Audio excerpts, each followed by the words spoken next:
예, 안녕하세요. 자, 저희가 지난 시간에 품질원가까지 거기까지 했죠? 음, 오늘은 이제 활동기준 경영 여기 들어갈 차례입니다.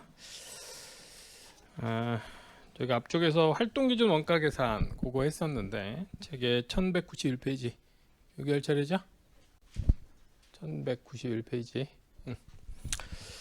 자, 활동기준 경영이라고 하면은 활동기준 원가 계산 앞쪽에 ABC 했었잖아요. 그 ABC는 정확한 원가 계산하는 데 초점이 있다면 그거를 관리 목적으로 활용하는 거, 이게 활동기준 경영이에요.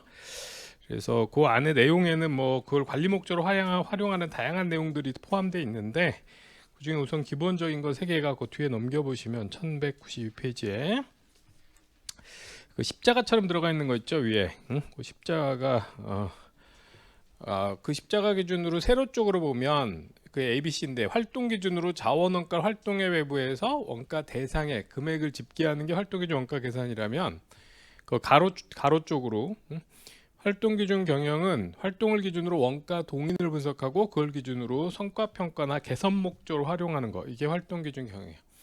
그래서 여러 가지 그 활동 정보를 관리 목적으로 활용하는 거에 가장 기본적인 게 그 그림의 제일 안쪽에 있는 지속적인 개선 프로세스, 그게 가장 기본적인 활동적인 경영의 활용 방식입니다. 먼저 활동을 분석하고 원가 동인을 분석하고 성과를 분석하는 거 3가지가 있는데, 그 관련해서 밑에 다음 페이지 위에 보면 활동 분석에 대한 설명이 있죠. 1193페이지 위에. 그래서 여기는 간단하게 서술형 문제 틀린 거 골라낼 수 있는 정도만 해놓으시면 되는 거야. 다음 페이지 맨 위에 보면 활동 분석이라고 하면, 이 활동 분석은 ABC 원가 계산 절차에도 있었어요. 활동기준 원가 계산의 절차의 첫 번째 단계가 활동을 분석하는 거죠. 그거에 해당되는 거고, 그래서 위에 3번째 줄에 보면 기업이 수행하는 모든 활동들을 나타내는 흐름도를 작성하고, 흐름도에 표시된 활동을 부가치 활동과 비부가치 활동으로 구분하는 거. 그래서 어떤 활동들이 있는지를 파악하는 게 활동 분석입니다. 제일 먼저 기업에서 수행하는 활동들을 분석해서 흐름도를 작성한다. 활동 흐름도를 작성하고, 이걸 기초로 활동을 뭐로 나눈다? 부가치 활동하고 비부가치 활동으로 나누는 거예요. 근데 여기서 비부가치 활동이란 말이, 이게 기존의 책임회계에는 없던 거야. 책임회계에서는 기업에서 수행한 활동이 어떤 공정이 존재하면 그 공정이 왜 존재하느냐는 원가관리 질문이 아니었단 말이에요. 그 공정이 가치 창출에 기여하느냐 아니냐, 이건 관심사항이 아니었다고. 근데 이제 최근 논의로는 기업에 수행하는 활동들 중에서도 불필요한 게 있다면 제거해야 되잖아요, 가치사슬 관점에서. 그래서 활동들을 가치활동, 부가치활동, 비부가치활동 이렇게 둘로 나누는 거, 요까지를 활동 분석이라고 하고, 둘로 나누고 나면 비부가치활동은 어떻게 줘야 돼요? 제거해줘야지. 근데 이걸 제거하려면 그 다음에 있는 원가 동인 분석을 해줘야 돼. 그 밑에 있는 원가 동인 분석은, 오는 3번째 줄에 파란색으로 되어 있는 거 있죠. 특정 활동을 수행하게 된 근원적인 요인을 파악하는 것이다. 활동을 수행하게 된 원인을 파악하는 거야. 2번째 원가 동인 분석은 활동 수행의 요인이 뭔지를 파악해서, 그래서 부가가치 활동이라면 그 요인의 효율성을 높여줘야 되고, 비부가치 활동이면 이 원가 동인을 제거해야 이 비부가치 활동이 제거가 돼요. 자, 무슨 얘기냐? 예를 들어 검사 활동이다. 검사 활동은 부가치 활동일까 비부가치 활동일까? 앞쪽에 시간 얘기할 때 얘기했는데, 공정 시간 뺀 나머지 시간은 다 비부가치 시간이라고 얘기했죠. 검사도 검사를 하면 불량품을 빼는 거지 합격품의 가치를 높이는 게 아니잖아요. 그래서 검사 활동은 비부가치 활동이에요. 근데 그렇다고 해서 검사 활동이 비부가치 활동이니까 검사 활동을 그냥 없애면 어떻게 될까? 불량품이 소비자한테까지 가겠죠? 그럼 비부가치 활동이라는 검사 활동이 필요했던 요인은 뭐야? 회사의 불량률이 높았기 때문에. 그럼 검사 활동을 제거하려면, 검사 활동이라는 게 왜 필요했냐? 그러니까 비부가치 활동은 불필요한데 수행한 건 아니야. 현재 상황상 필요하니까 수행한 건데 그 필요한 활동이 가치를 창출할 땐 기여하지 못하고 있었다는 거지. 지금 불량률이 높으면 가치를 창출할 때 기여하지 못하지만 어쨌든 품질 검사를 하고 있어야 될 거 아니야. 이해되세요? 그러니까 비부가치 활동을 수행하게 된 원인을 찾아서 걔를 없애야 비부가치 활동을 제거할 수 있다는 거야. 그래서 우리 회사의 비부가치 활동, 품질 검사 활동을 수행할 수밖에 없었던 이유는 불량률이 높아서다. 그럼 불량률을 먼저 낮춘 뒤에 이 검사 활동을 제거해 줘야 되는 거지. 이해되시죠? 그래서 원가 동인을 분석해서 그 원가 동인이 비부가치 활동의 경우에는 무엇인지를 파악해 가지고 걔를 제거해 줘야 비부가치 활동을 제거할 수 있다. 그래서 원가 동인을 파악하는 거고, 그걸 기초로 이제 비부가치 활동을 제공한 뒤에는 성과를 분석해 줘야죠. 기업이 활동 기준으로 어떤 성과를 냈는지 분석을 하는데, 이 성과 분석은 최근에 관리회계에서 주로 관심이 있는 성과 평가 팩터는 세 가지라고 했어요. 타임, 퀄리티, 코스트. 지금 관심 있는 게. 그래서 그 세 가지야. 활동의 시간. 보통 시간은 속도로 계산합니다. 속도는 1시간당 몇 회, 분당 몇 회를 수행하느냐, 뭐 이런 거죠. 그 다음에 품질, 활동의 질하고 활동의 원가, 이런 것들을 평가한다. 그래서 거기 활동 분석을 하고 난 뒤에 원가 동인 분석하고 나서 성과 분석은 다음 페이지 위에 보시면 1195페이지 성과 분석에 보시면 활동의 효율성을 높이면 원가가 절감되겠죠? 그 다음에 시간, 품질, 시간 이런 걸 평가한다. 그래서 활동 기준 원가 계산 정보를 기초로 이렇게 관리 목적으로 활동하는 거고, 그 다음에 거기 책에 1194페이지에는 예제 17-6번 간단한 문제인데 그거 한번 풀어보시면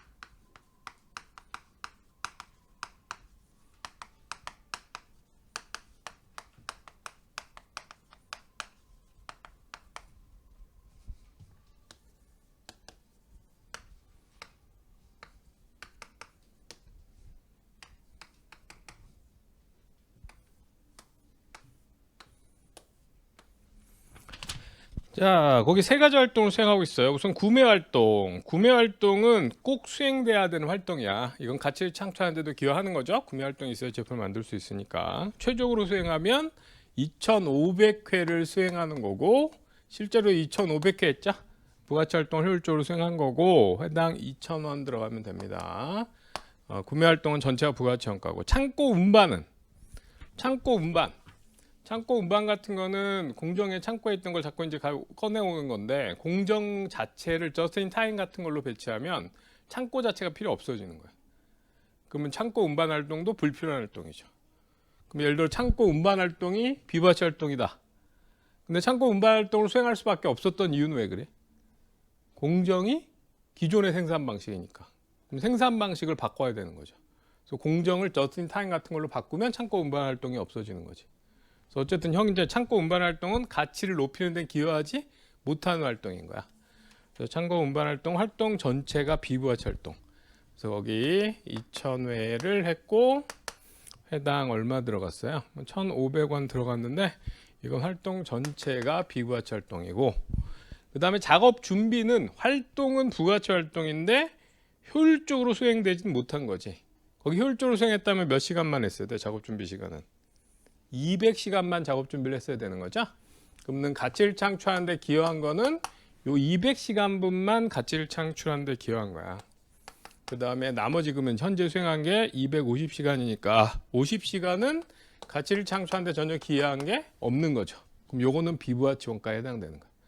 그럼 현재 우리가 공장에서 발생한 것 중에 고객에 제공되는 제품의 가치를 높이는 데 기여한 원가는 요 부분만 기여한 원가가 되는 거죠. 그래서 이거 더해보면 여긴 1,000만 원은 부가치 원가고, 이쪽에 비부가치 원가에 해당되는 게 425만 원. 그럼 1,425만 원 중에 425만 원은 가치를 높이는데 전혀 기여하지 못한 원가니까 얘는 어떻게 해줘야 돼? 이제 줄여가야 돼요. 줄여갈 때 얘랑 얘를 줄이는 방식이 전혀 다른 거지. 이건 활동 자체가 뭐야? 비부가치 활동이니까 얘는 어떻게 해줘야? 원가 동인을 제거해줘야 돼. 응?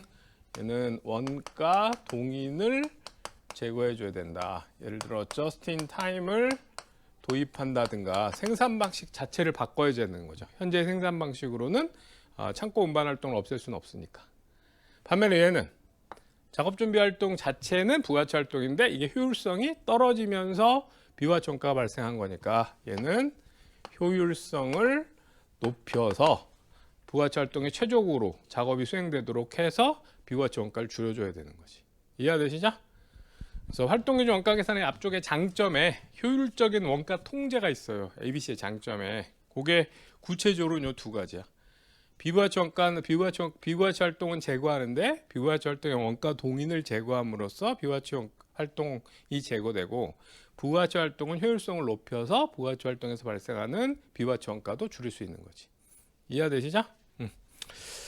두 가지. 그리고 계산 문제 복잡하지 않지만 요 간단한 것들도 문제로 들어가니까 기억 좀 해놓으시고요. 그 다음 페이지 위에 보면 1195페이지에 뭐 그림으로 들어가 있는 것도 있죠. 부가치 활동, 비부가치 활동이 있으면 비부가치 활동에서 발생한 원가는 당연히 비부가치 원가지. 그리고 이 비부가치 활동에서 발생한 원가를 없애려면 어떻게 해야 돼? 원가 동인 자체를 제거해줘야죠. 불량률을 낮춘다든가 저튼 타임을 도입한다든가 비부가치 활동을 수행할 수밖에 없게 된 상황을 없애줘야 되는 거야. 반면에 부가치 활동은 이건 가치를 창출하는 데 기여하는 건데 그게 무조건 다 부가치 원가가 되는 건 아니고 그 중에서 뭐만 효율적으로 수행된 활동 부분은 부가치 원가고 비효율적으로 수행된 부분은 비부가치 원가니까 요 비부가치 원가는 제거해 줘야 되는 거지. 효율성을 높여서 없애가야 된다. 간단하게 서술형 같은 데 들어가면 곤란할 수 있도록 그렇게 하시면 되고요. 자, 그다음 이제 생산 능력 관리가 있습니다. 다음 1195페이지. 여기서 생산 능력 관리, 요거는 자원에 대한 개념이 이제 필요한 건데 그 밑에 보면 자원에 대한 그림이 있죠. 자원은 원가를 발생시키고 자원을 소비해서 활동이 수행되고 활동을 소비해서 제품이나 서비스 소비해서 제품이 만들어진다. 뭐 이렇게 돼 있는데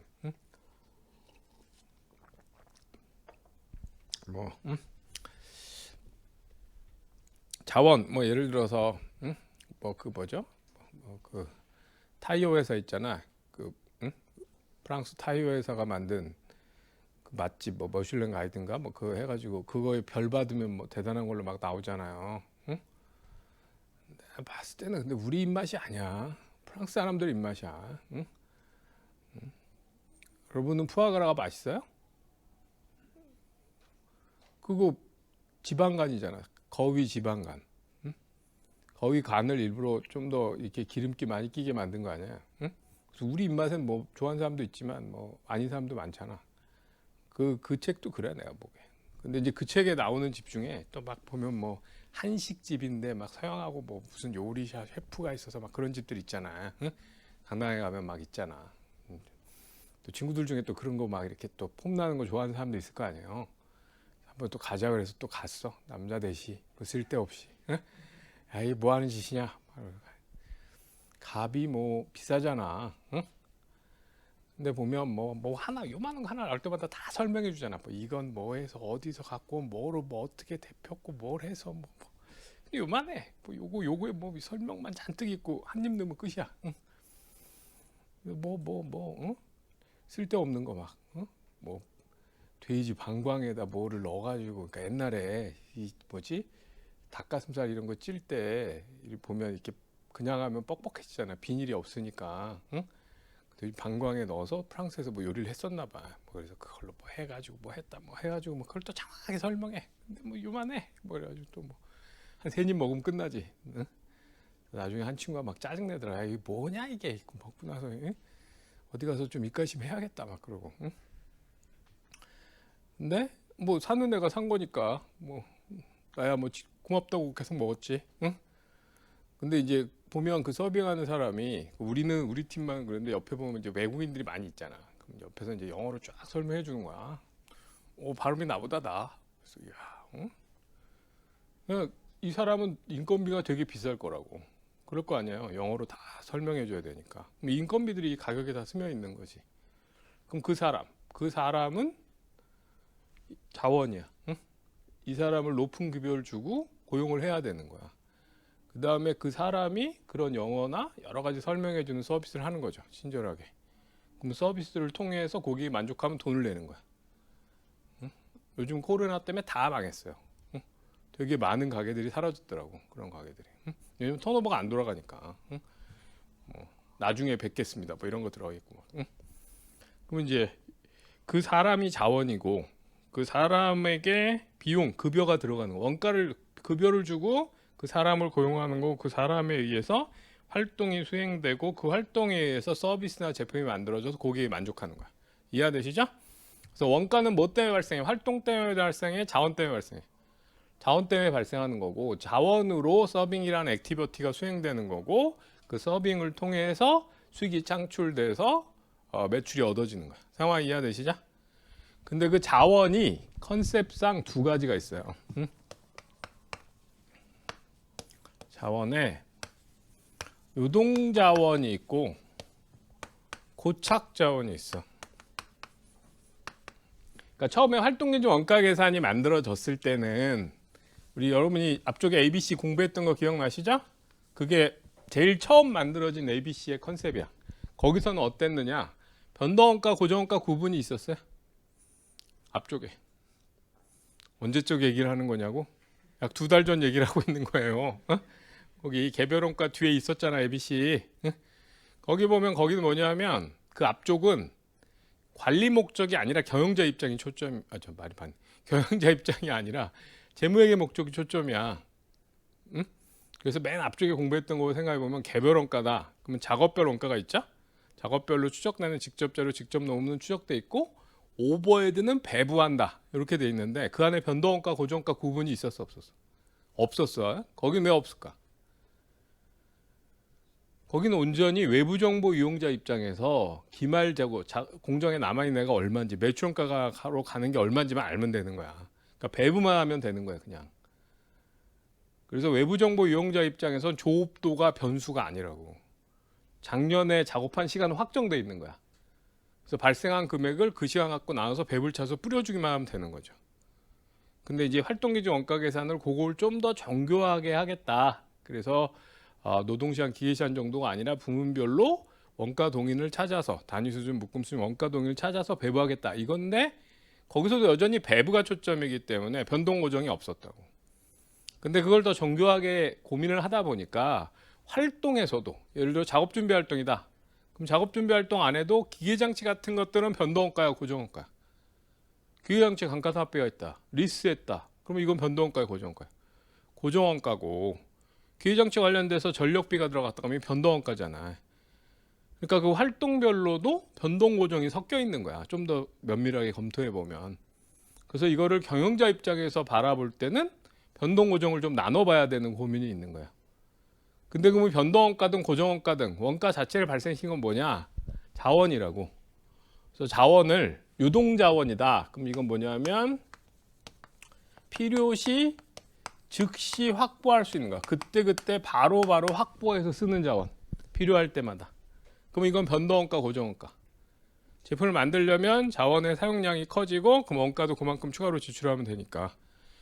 얘가 변동원가에 해당되는 거고 고착자원은 뭐냐면 사전에 미리 확보해야 되는 거야. 예를 들어 기계장치다. 우린 1000시간을 생산할 수 있는 설비를 확보해 놓는다. 그럼 얘와 관련된 원가는 변동원가가 되는 거야, 고정원가가 되는 거야. 미리 확보해 놓고 써봐야 확보한 건 바뀌지 않으면 고정원가가 되는 거죠. 그래서 유동자원, 필요시 바로바로 확보할 수 있는 게 변동원가에 해당되는 거고, 이 자원에서 발생한 게 고착자원에서 발생한 원가가 고정원가에 해당되는 거야. 그래서 유동자원의 경우에는 확보와 사용이 같아요. 사용량을 증가시키려면 그것만큼 추가로 확보해서 우리가 사용해버리면 되는 거지. 예를 들어 시급으로 우리가 고용을 했다. 사람들을. 시급으로 고용하면 이건 유동자원이 되는 거야. 그때 시급으로 고용했다가 해고했다가 이럴 수 있으니까. 응? 어디지? 아까 며칠 전에 뭐 기사 보다 보니까 CGV가 CGV? 뭐 특정 회사 이름을 댔나?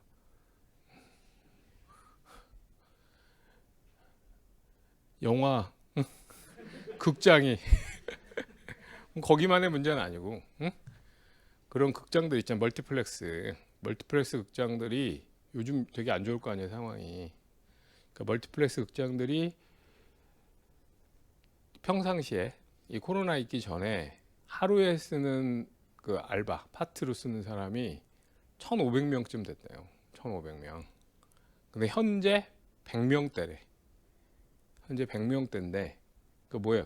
극장이 안 여니까 다 줄였을 거 아니야. 현재 100명대로 줄었는데 이게 이제 그 내가 본 거는 그 이걸 왜 본 거냐면 그 내용 중에 앞으로 인플레이션이 일어날 거냐 안 일어날 거냐, 디플레로 갈 거냐 인플레로 갈 거냐에 대한 예야.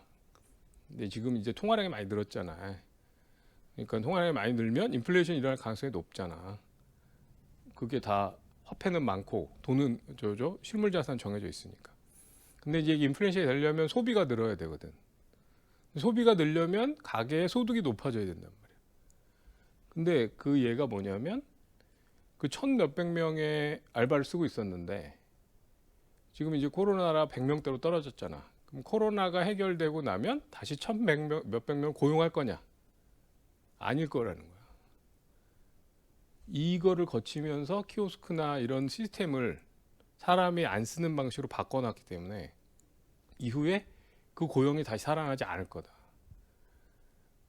거기만이 아니라 일반 가게들 같은 데도 그렇잖아요. 사람이 고용돼서 일하는 사람이 많이 줄었잖아. 그러니까 가계의 소득은 높아지지 않을 가능성이 높다. 그러니까 가계 소득은 디플레이션으로 가고 명목은 그대로 있어도 실질이 떨어지게 될 거 아니야. 전체적으로 인플레이션이 섞여버리는 세상이 될 가능성이 높다. 그래서 미국도 제일 큰 문제가 그거잖아요. 이 코로나 때 대량 해고를 했는데 끝나도 다시 고용될 가능성이 높지 않은. 그럼 그렇게 시급으로 그런 이슈 때문에 본 거야. 근데 그 예가 딱 맞는 게 그럼 그런 사람들은 우리가 필요로 확보할 추가적으로 사용해야 된다고 확보량을 높이면 되잖아. 대표적인 변동원가인 거야. 이해되시죠? 그때 필요하면 바로바로 확보할 수 있는 거. 그게 변동원가. 그래서 지금 그게 논쟁이잖아. 이게 지금 주가가 오를 거냐 떨어질 거냐. 지금 주가의 제일 큰 문제가 인플레이션 문제잖아요. 응? 몰라요? 하여튼 그래요. 응? 그래서 인플레이션이 일어날 것 같아서 장기 국채 금리가 높아지는 거 아니야? 몰라요? 응. 그래서 FRB에 뭐 하라고 그러는 거야? 미국 금융시장에서 FRB에 뭐 하라고 하는 거야? 몰라요? 장기 국채 금리가 높아진다는 얘기는 뭐야? 장기 국채가 싸진다는 얘기잖아. 싸지면 현재 금액이 싸졌다는 건 지금 투자액이 작은데 앞으로 들어올 돈이 많으면 할인율이 높아지는 거잖아. 장기 국채 금리가 높아진다는 뜻은 뭐냐면 국채 현재 그 거래 가격이 싸진다는 거야. 매도가 많으면. 무슨 얘기인지 이해되세요? 그럼 이걸 줄이려면 어떻게 하면 돼? 이 가격을 높이려면 FRB에 사주면 되잖아. 커버리지로 이걸 사서 자기가 다른 채권을 발행해서 이걸 사주면 다시 매수세가 생기니까 가격이 높아질 거 아니야. 가격이 높아지면 할인율은 낮아지는 거잖아. 그럼 장기 국채 금리가 정상화 되잖아. 그래서 그걸 해라. 미국 그 금융시장에서는 그걸 해라. FRB는 이것까지는 너무 간다. 인플레이션 안 일어날 거다. 지금 그게 중요한 게 아니고 고용이 중요하다. 뭐 이러고 있는 거잖아. 여기 나중에 이제 재무관리 공부하고 뭐 해도 그거에 미시적으로 개별 기업의 밸류도 중요하지만 시장에 돈이 얼마 들어오냐가 되게 중요한 부분이라고. 그래서 그걸 같이 보고 얘기를 해야 돼. 응? 그리고 지금 여러분이 하고 있는 공부들이 다 그거 연결되는 거야. 경제학도 그렇고 재무관리도 그렇고 세법도 그렇고. 응? 원가만 별 관련이 없어. 응? 하여튼. 뭐 말이 좀 했는데 그래서 그런 그 시급으로 고용한 사람은 유동자원이야. 유동자원. 응? 반면에 이제 사전에 미리 확보하는 거는 예를 들어 연봉 계약을 해야 된다. 현대자동차의 울산에 있는 공장의 작업자들. 현대자동차도 지금 고민이 뭐예요? 요번에 아이오닉 5인가 뭐 그거 나온 게 되게 차가 많이 팔렸잖아. 근데 더 만들질 못해. 왜? 노조와 알교가 있단 말이야. 이게 전기차가 많아지고 사람 많이 해고해야 된단 말이야. 그러니까 노조가 못 만들게 한다고. 그러니까는 이걸 해결해야 생산량을 높일 수 있다고. 금년치 생산 예약했던 숫자는 이미 다 예약 판매로 끝났는데 추가 생산을 못 하는 거야. 그러면 이제 그 작업자들은 변동원가야, 고정원가? 그렇게 연봉 계약돼 있는 작업자들. 고정원가인 거죠. 응? 그래서 사전에 미리 확보해 놓고 사용하면 사용량이 늘어나도 확보량은 바뀌지 않겠지. 그럼 얘는 고정원가가 되는 거야. 그러면 원가는 우리 재무회계 목적상 비용화되는 거 말고 지출되는 거, 돈이 나가는 거, 관리 목적상의 발생, 관련 항목은 사용이냐 확보냐, 이 확보가 관련 항목이 되는 거야. 경영자 입장에서 추가적으로 지출할까 말까 하는. 응? 그러면 유동자원은 사용량이 늘어나면 바로바로 확보량이 늘면서 돈이 나가니까 변동원가고, 그다음에 고착자원은 사용량이 늘어나더라도 확보량은 변하지 않기 때문에 고정원가가 되는 거야. 이해되세요? 여기까지 이해되시죠? 그다음에 이 변동원가는 사용량이 늘어나면 확보량도 증가시키면 되고, 금년에 좀 더 확보했으면 그걸 내년에 쓰면 돼. 예를 들어 원재료 같으면. 그러니까 이 두 개가 거의 일치하기 때문에 확보한 것 중에 안 쓴 게 있질 않아요. 다 사용할 수 있어. 근데 고착자원은 지금 이 공간의 임차료, 이 공간의 임차료는 지금 현재 있는 인원 기준으로 나가고 있었던 게 아닐 거 아니야. 응? 근데 어쨌든 현재 여러분이 앉아 있는 정도 인원으로 이 공간이 운영되고 있으면 나머지 빈자리는 그냥 그렇게 하고 끝나는 거지. 이 비용이 커버가 안 되죠. 고착자원의 경우에는 이 확보한 거와 사용한 게 일치하지 않아서 확보한 것 중에 사용하지 않는 부분에 대한 거를 어떻게 할 거냐의 문제가 생긴다고. 그래서 이 사용하지 않은 생산 능력, 이걸 어떻게 잘 활용할 거냐, 이것도 굉장히 중요한 부분이라 요거를 별도로 우리가 분석을 하는 거야. 기존의 책임회계에서는 없던 걸로. 그래서 여기 뒤에 넘겨보시면 유동자원, 다음 페이지 위에 1196페이지. 유동자원은 필요한 자원을 필요 시점에 즉시 확보할 수 있는 자원. 그래서 거기 보면 유동자원을 확보하기 위해 소요되는 원가는 변동원가에 해당된다. 이해되시죠? 그 다음에 고착자원은 필요한 만큼의 자원을 사전에 미리 확보해 놓아야 되는 거. 이와 관련된 원가는 변동원가, 고정원가에 해당되는 거죠. 이해되시죠? 근데 이 고정원가 부분은 미리 확보해 놓고 쓰다 보면 안 쓰고 많은 부분이 생길 수 있는 거야. 근데 요게 최대한 어때야 돼? 안 쓰고 많은 부분이 없어야 되니까 그렇게 생산 능력 중에 활용하지 못한 부분이 얼마냐를 파악해 보는 것도 유용한 정보가 될 수 있겠죠. 그래서 그걸 파악하는 게 그 밑에 있는 미사용 생산 능력의 관리입니다. 이 미사용 생산 능력의 관리는 그러면 변동원가, 고정원가 중에 어느 쪽에서 나오는 거야? 고정원가 쪽에서, 고착자원 쪽에서만 분석이 되는 겁니다. 유동자원 쪽은 아니고. 그래서 그 밑에 보면은 미사용 활동 이러한 기초에 확보해 놓은 사용 가능한 활동 중에서 실제로 활용하지 못한 활동, 이렇게 돼 있죠. 그리고 여기서 약간 용어가 섞여 있어요. 어떤 거냐면 제가 앞에서 얘기했는데 원가는 활동 때문에 발생해, 자원 때문에 발생해. 자원에 의해서 자원을 확보하는 거죠. 원가가 발생하고 자원을 활용해서 활동이 수행되는 거잖아. 그래서 미사용은 정확하게는 미사용 활동이 아니라 미사용 자원이야. 활동이 아니고.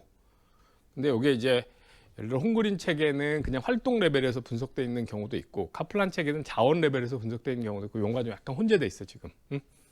그러니까 부연 설명을 좀 더 하면 활동기준 원가, 그러니까 이제 흐름을 좀 이해해 놓으시라는 거야. 처음에는 개별 원가를 좀 더 정교하게 오버헤드를 배부하려고 활동이 만들어진 거야. 활동을 만들어서 분석하고 보니 관리 목적으로 활용하는 게 유용해서 활용하려고 보니까 그 안에 원가가 변동원가, 고정원가 있었던 거죠. 그래서 활동 기준으로 변동활동원가, 고정활동원가 이렇게 나눠서 처음에 분석을 했어. 그게 지금도 돼 있는 책도 있어. 근데 이게 우리가 기준서가 없기 때문에 그 해당되는 내용을 시험에 내도 문제가 없다 그랬잖아요. 그래서 활동 레벨에서 변동, 고정 나눠서 분석을 했었는데 그걸 좀 더 들어가 보니까 활동 때문에 원가가 발생하는 게 아니라 뭐 때문에 발생하는 거야? 자원 때문에 원가가 발생하는 거라서 자원 레벨에서 분석하는 틀도 있다고. 그래서 미사용을 활동 기준으로 미사용을 표현하는 문제도 있고 자원 기준으로 미사용을 표현하는 문제도 있다. 이렇게 생각하시면 돼. 이해되시죠? 바뀌어간 과정은. 그래서 여기는 지금 예제 17-7번은 한번 읽어보시고 17-7번.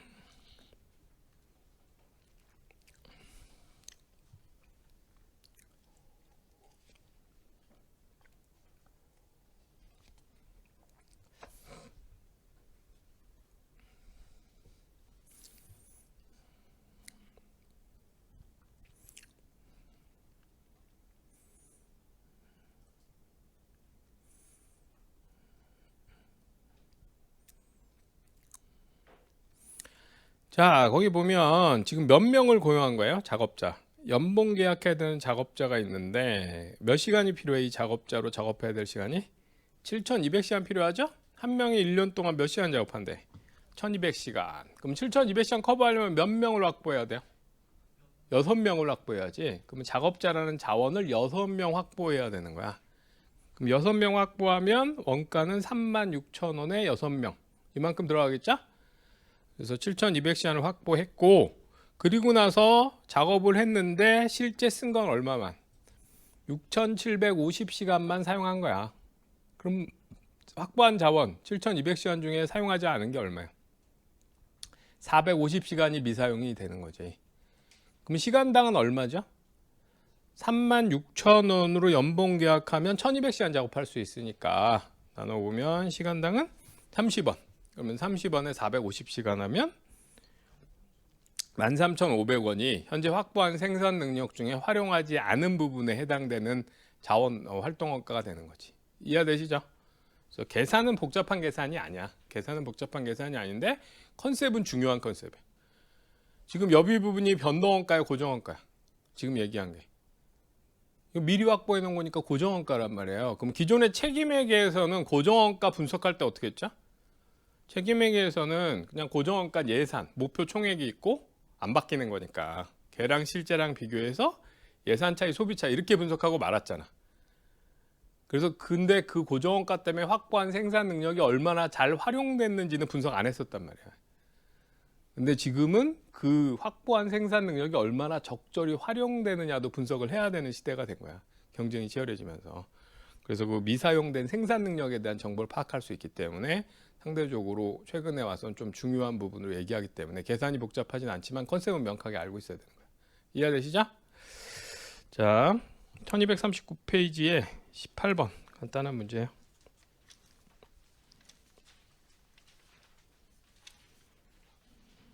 18번 읽어보시고.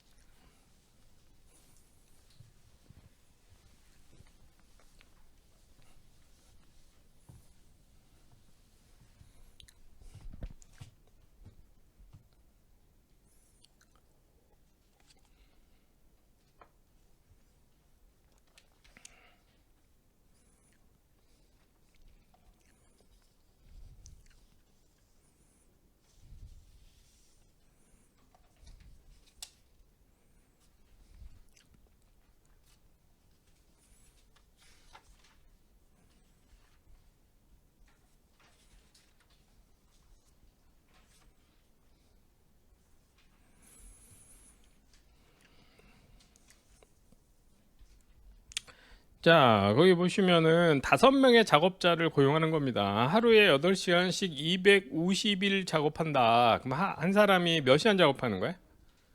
2,000시간. 2,000시간 작업하면 5만 원의 연봉 계약을 하는 거야. 그럼 1시간의 작업 시간을 확보하는데 얼마의 부담을 하는 꼴이에요? 5만 원 2,000시간을 나누면 25원. 25원. 그 다음에 2,000시간씩 5명 확보했으니까 확보한 생산 능력은 10,000시간 확보했잖아요. 10,000시간. 10,000시간 확보했는데 사용한 건 9,200시간이면 미사용은 얼마? 800시간 미사용이죠. 800시간 미사용이고 시간당 아까 25였나? 800시간에 25 하면 금액으로는 얼마?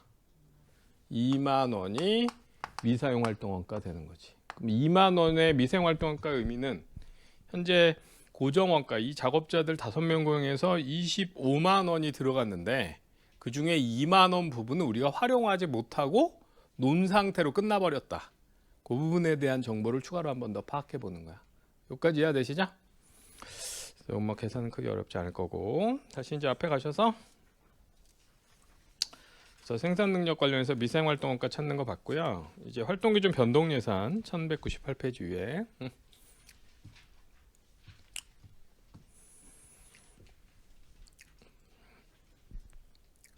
뭐 여러분은 뭐 이제 뭐 금년도도 상황은 뭐 그냥 이렇게 가지 않을까? 여러분은 뭐 내년에 붙지 않겠어? 아니에요? 얘기했잖아. 벌써 이렇게 자신감이 떨어지면 어떡해. 지금은 뭐 세상 무서운 거 없이 해야지. 한 11월쯤 됐을 때는 뭐 그때 가서는 약간 혹시 아닐 수도 있을 것 같은데요. 뭐 이런 표정이면 모르겠는데 벌써부터 쫄 필요 없어. 응? 좀 동차 충분히 할 수 있어요. 지금 여러분이 지금 하듯이 하면 그렇게 하면 비관적이야? 응? 컨티뉴어스 임프루브먼트 하면 되잖아. 응? 근데 분명히 점점 좋아져야지. 그래서 한 6월쯤 됐을 때는 그러니까 지금 이제 여러분이 이제 1월부터 지금 한 이제 한 2달 반, 3달 이렇게 해왔으면은 아직은 뭐 이 공부 시작하기 전에 응? 공부하는 되게 먼 삶을 살고 있었을 거 아니야. 아니에요? 공부가 가까이 지내고 있었어? 별로 가능성이 높지 않을 것 같은데. 그 반성의 일환으로 지금 공부하고 있는 거 아니야? 나 같으면 그랬어. 응? 근데 그러다 보니까 이제 공부하는 템포를 만들기를 해야 돼. 이게 잘 안 된단 말이야. 자꾸 이렇게 흐트러지고. 근데 한 5월에서 6월 정도 되면 좀 단단한 상태. 이제 안 흔들리는. 똑같은 모양이 좀 돼야지. 응? 그러니까 앞쪽은 좀 모양이 다르지만 뒤쪽으로 갈수록 동일한 모양이 돼간다고. 응? 딱 일정한 시간 자기 나름대로 딱 루틴이 딱 잡혀갖고 그걸 잘 만드셔야 돼요. 뭐 이게 뭐 적절한 예인지 모르겠는데 내가 예전에 이제 군대를 좀 늦게 가지고 전방에서 근무했거든요. 여기 임진강 바로 건너편에 있는 그 건너편에 이제 예전에 미군 부대가 있었고 지금 철수했는데 미군 부대 옆에 우리 연대 수색 중대가 있었어. 그래서 이제 한겨울에 거기 들어가서 이제 난 연대 본부에 또 왔다 갔다 하면서 이제 일을 했는데 수색 중대 이제 어떨 때 파견 나가서 이렇게 갔다가 아침에 이렇게 새벽에 일어나면 아침에 점호하잖아. 점호할 때 애들이 이제 그 옆에 미군 부대가 있단 말이에요. 그럼 수색 중대 애들이 일부러 미군 부대에 이렇게 이제 우리가 되게 응? 투철한 애들이다 이거 보여주려고 그 앞을 뛰어요. 거기 언덕이라 언덕으로 뛰는 것도 있고. 그래가지고 한겨울에 이제 그저 알통구보라고 하잖아. 위통 벗고 뛰는 거 바지만 입고. 응? 그래서 알통구보를 한단 말이야. 겨울에 영하 25도에. 응? 그럼 이제 막 애들이 이렇게 쫙 이렇게 뛰어 올라가면 이렇게 하얀 게 이렇게 뽀얗게 이렇게 올라오면서 이렇게 쭉 가. 응? 근데 뒤에서 보고 있으면 뭔가 로봇을 보는 것 같은 느낌이 있어. 모양이 똑같아. 애들 뒤가. 원래 군인들은 멀리 실루엣으로 판단한단 말이야. 그 예를 들어 멀리 있는데 제가 나보다 위에 그 매면 내가 먼저 격려를 해야 되잖아. 제가 나보다 위에 있는데 내가 나중에 너였니? 이럴 순 없잖아. 그러니까 멀리서 있어도 실루엣으로 다 판단할 수 있단 말이야. 바지 모양, 다리 뭐 사이즈, 걸음걸이 뭐 아주 자그마한 차이로 미묘하게 이렇게 판단이 돼. 조금 멀어도 제가 누군지까지. 근데 걔네들은 위통 벗고 뛰니까 완전 뒤에 보니까 똑같은 거야. 근데 되게 인상 깊었어. 몇 번 가보면서. 그러니까 애들이 원래 기본적으로 비슷한 키의 사람들을 뽑아가지고 맨날 똑같은 걸 시키면 한 6개월 넘어가고 나면 체형이 똑같아지는 거야. 근육도 똑같은 거 쓰고 맨날 응? 똑같은 거 이렇게 가는 거야. 응? 이거 맨날 하니까 이제 뛰는 모습 똑같잖아요. 풀풀 연기 나는 거 이렇게 가서 돌아오는데 뭔가 열심히 뭔가 하나 열심히 했을 때 모습 같은 근데 뭔가 한국의 힘 같은 그런 느낌도 있었어. 우리나라는 저렇게 무대뽀로 때로 달려들어서 응? 응? 그래서 미군 부대 앞에 이제 쇼하고 가면 미군 애들이 지나가다 이렇게 지켜본다고. 쟤네들 뭐 하나 한겨울에 막 이러고. 응? 근데 공부도 좀 한 6개월 정도 여러분이 트레이닝이 딱 이제 자기 나름대로 응? 재고 나면 자기 나름의 단단한 그 모양이 있단 말이야. 딱 낸 템포대로 가는. 그래서 이제 6월쯤부터 한 내년 1, 2월까지 쭉 그렇게 가면 뭐 1차는 당연히 지나가는 거고, 그다음 거기서 좀 더 하면 그냥 1차까지 뚫고 가는 거지. 응? 그래서 너무 좀 뭐랄까 자신감 없는 모습, 그게 어떤 면에서 객관적일 수 있겠지만 그럴 필요는 없다는 거야. 응? 그냥 내 입장에서 난 붙겠다, 붙는다 이런 생각으로 좀 열심히 해주면서, 대신에 아직은 아쉬움이, 뭐 지난 한 2달 반 살면서 반성할 게 많지 않아요? 딱 마음에 들었어? 3년 정도 하면 되겠다 이런 생각이 들어? 그거 아니잖아. 응? 내년에 해결하려면 뭔가 이 아쉬움이 줄어야 되잖아. 그러면 이제 일주일 정도 지났을 때, 아, 이번 주는 지난주보다 아쉬운 게 적다. 100% 만족한다는 아닐 거고. 그게 뭐 되기 쉽지 않아. 누구도. 응? 근데 그 다음 주에 또, 아, 지난주보다 좀 나아진 것 같다. 그러다 한 6월쯤 되면 이제 어느 정도, 이 정도 템포면 약간의 에러는 있지만 이 정도면 뭐 잘 내가 갈 수 있는 것 같다. 그런 느낌이 한 6월쯤 오면 붙는 거야. 동차나 네 과목 유예가 되는 거고, 6월쯤에도 아직 뭔가 내가 좀 계획한 대로 더 잘해야 되는데 이게 잘 안 되네 이렇게 되고 있으면 좀 더 불안해지는 거야.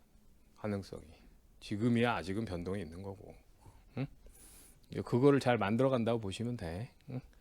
이제 뭐 세법도 들어가고 뭐 해보면 알겠지만 이 공부량이 되게 많단 말이야. 응? 경제학도 들어가고 뭔가 진도 조금 밀리다가 이거 뒤에 뭔가 캐치업하고 나중에 뭐 이거 쫓아가 봐야겠지, 그냥 꿈이야.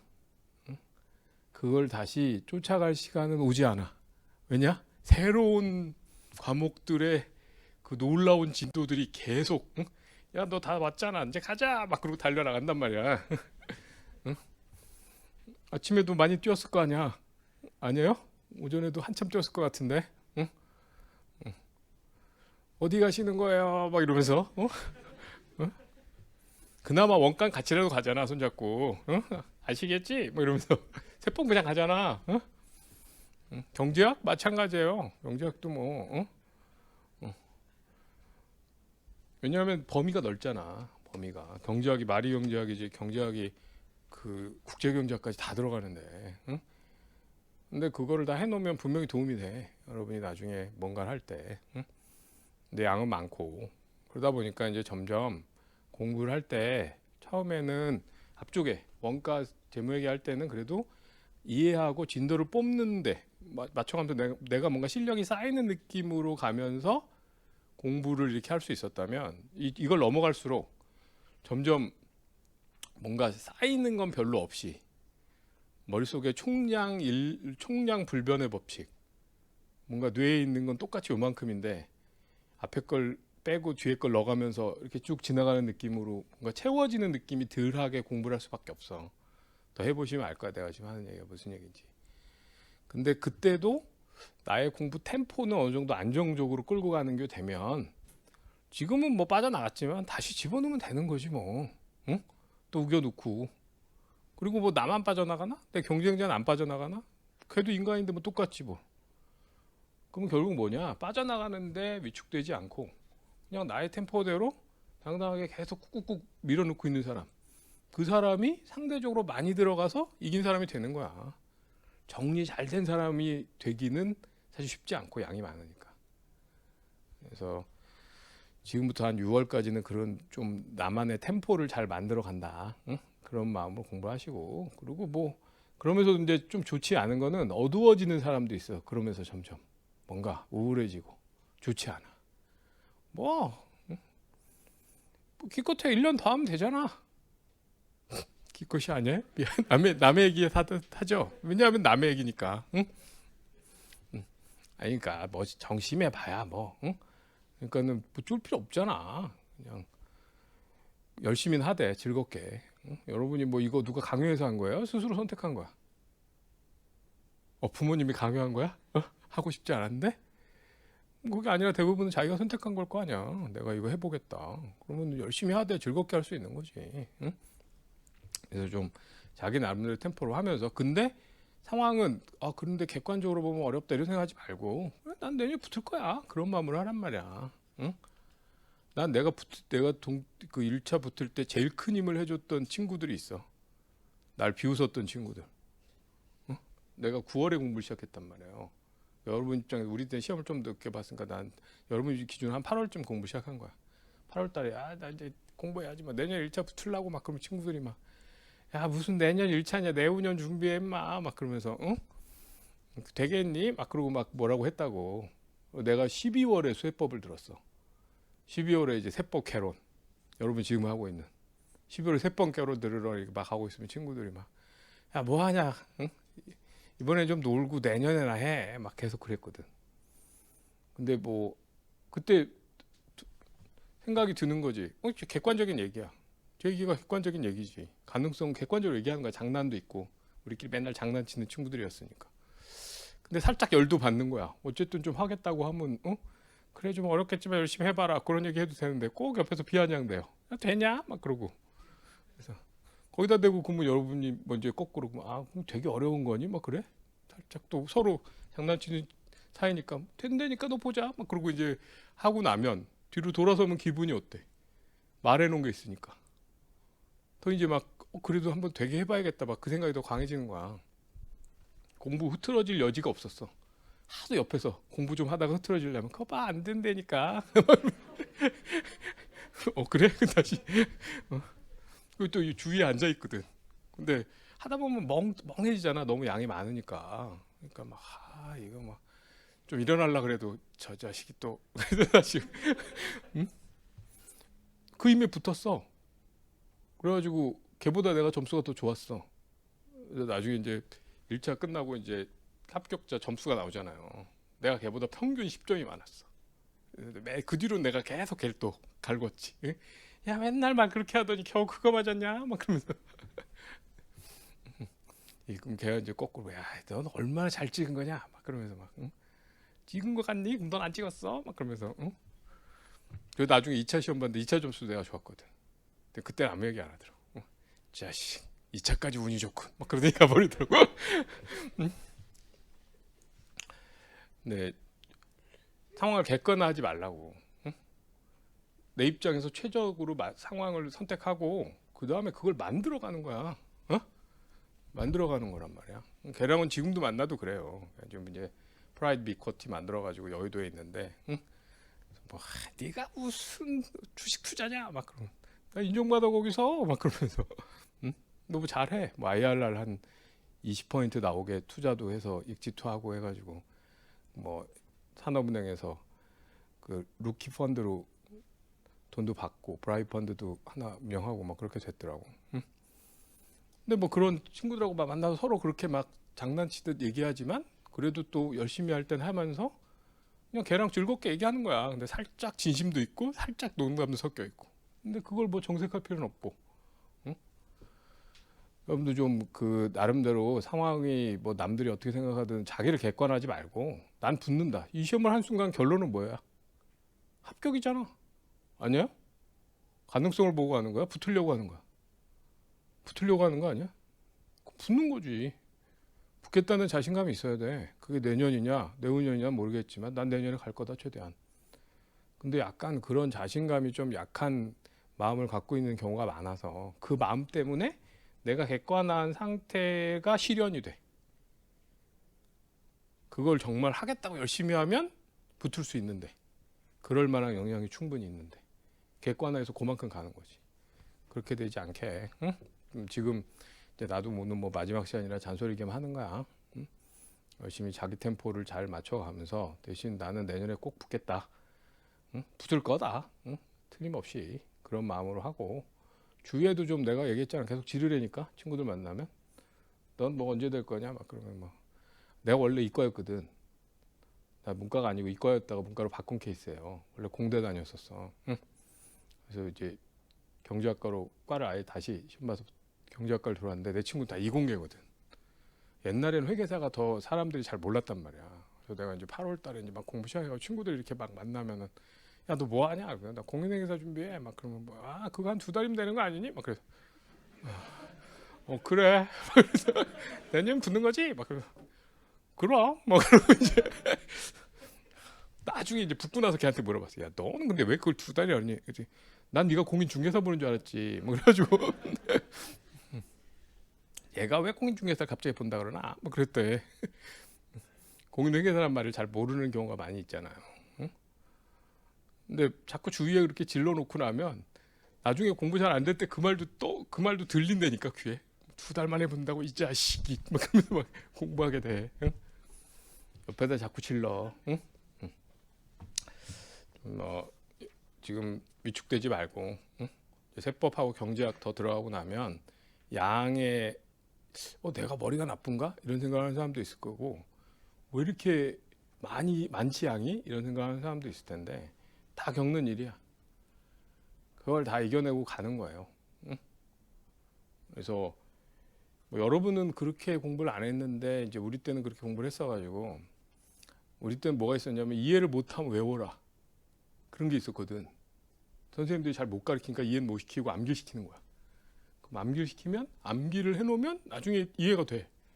그런 식으로 공부를 했어서 이 공부도 그렇게 했다고 나는. 응? 어떤 거 이해 못 되는 거냐 외워버리고 최대한 이해하려고 해보고 안 되는 거 외우고. 그러다 보면 그냥 아까 얘기했던 좀 흐트러지려고 하면 또 주위에서 그렇게 막 이상한 소리 하니까 또 다시 책 보고 막 그러다가 어느 때 문득 이제 어느 정도 좀 풀리네 이런 상황이 오는 거야. 이 공부를 이렇게 스테이블하게 올라갈 거라고 기대하지 말고 내가 무던히 공부해서 양이 축적되고 나면 그때 질적인 전화가 온다. 응? 무슨 얘기냐면 에너지를 이렇게 막 축적하면 그 뭐라 그러죠? 임계점이라는 거 있잖아. 들어본 적 있어요? 에너지가 막 축적돼서 임계점을 도달할 때까지는 변화가 없다가 임계점을 넘어오고 나면 급격하게 변화가 되잖아, 질적으로. 응?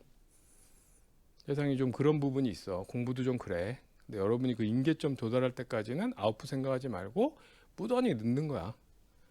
열심히. 응? 막 이 봄종합반 그 다음 끝나고 그 다음 심화를 듣든 안 듣든 그 다음 단계까지 넣고 나면 객관식 좀 들어갔을 때는 이제 그때 꽃을 피는 거지. 그때. 그래서 좀 지금 쫄지 마시라고. 이제 점점 지친 사람들이 생길 건데, 특히나 이게 지치기 쉬운 게 혼자 공부하는 경우가 많잖아요. 지금 같이 공부하는 사람이 별로 없잖아. 그러니까 혼자 공부하면 특히나 더 퍼지기 좋단 말이야.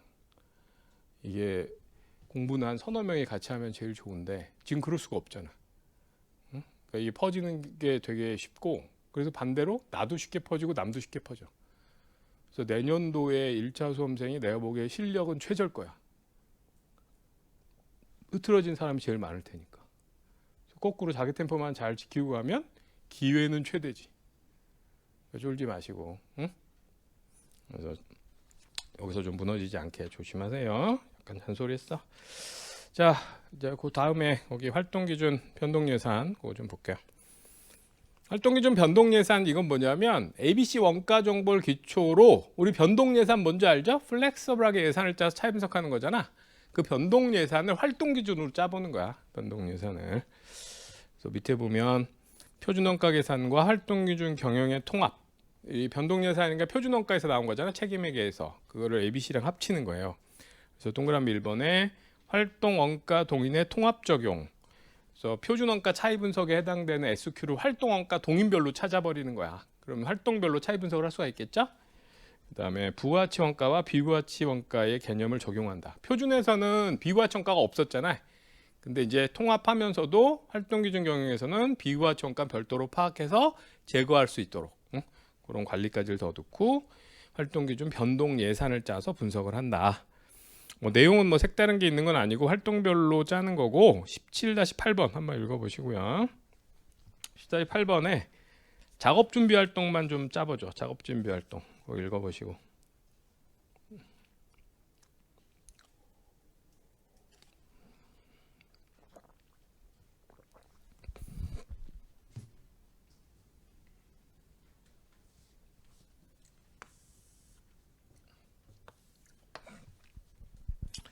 자, 거기 작업 준비 활동 원가가 나와 있죠? 근데 이거는 묶음 수준 활동이고 그 작업 준비 활동 원가를 보시면 그 안에 고착 자원 때문에 발생한 원가가 얼마 있는 거야? 21만 6천 원이 고착 자원 때문에 발생한 고정 원가가 있고 작업 준비 시간당 20원씩 추가적으로 발생하는 겁니다. 그다음 다음 페이지 위에 보시면 단기에 산출한 게 실제 만들어낸 게 얼마냐면 15만 1,200개야. 15만 1,200개인데 한 배치 크기는 얼마였어야 돼요? 150개. 그럼 몇 회 작업 준비를 했겠어요? 횟수로. 몇 회 작업 준비를 했어야 돼. 15만 1200개를 150개로 나눠보면 몇 회?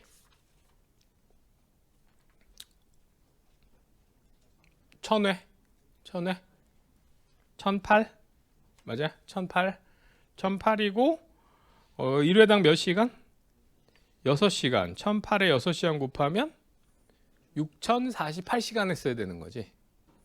그러면 여기 작업 준비 활동의 변동 예산을 짜보면 고정원가 21만 6천 원, 고착 자원 때문에 발생한 21만 6천 원은 고정원가니까 총액으로 일정하게 발생할 거고, 시간당 20원씩 작업 준비 활동 원가가 발생하는데, 지금 15만 1200개 산출할 때는 몇 시간 했어야 되는 거야? 6048시간을 작업 준비를 했어야 되는 거죠.